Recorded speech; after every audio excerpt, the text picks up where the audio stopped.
suudavad selle palli võita. Velijev, hall ka hästi ja sealt on esimene olemas ka.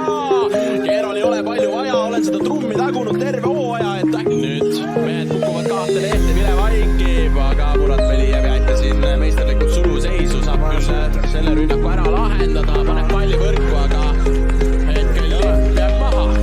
Pidanud toppima. On siis talle vastu panda. Frolov paneb keskele kindlalt ära ja meil läheb mänguks lõpuminutitel. Poolsesse nurka üllatama ja tegelikult kui vaadata, siis seal vasakul on ka mees olemas, kes ei võtaks üldse paasta selle mängu ja tuleb ära. 9 minutite karistuslõige, siin Paidis on Paide leid. Narva vastu võeti võit. Aga ei tohiks tal midagi hullu olla ja siin võidab Kalju palli ja siin on ohtlik olukord, tuleb ka löök ja tuleb esimene värav Kaljule 16. minutil.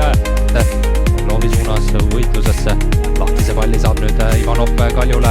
Siin on tekkimas võimalus, Vašukil võimalus, väga hea võimalus, Vašuk lööb ja Vašuk lööb Kalju 2-0 juhtima. Te küsite seda nurgalööki.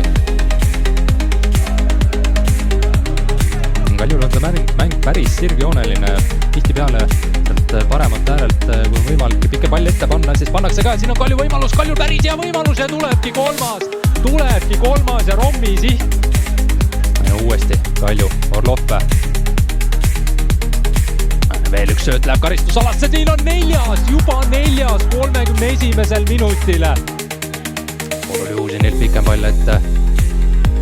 Ivanov saab taas lahtise palli, kas ise kaugelt lähebki ja oi, kui napilt või siiski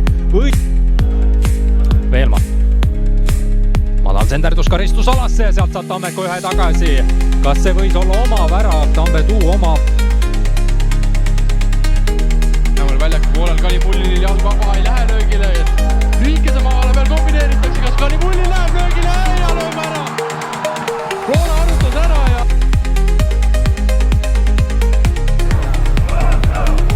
Paremalt äärde tullakse. Ja ikka tullakse, tekib löögikoht ka. Tuleb löög ka ja pall on väravas. Ja ei kusagil. Ainsalu. Tuleb löög ka ja milline värav.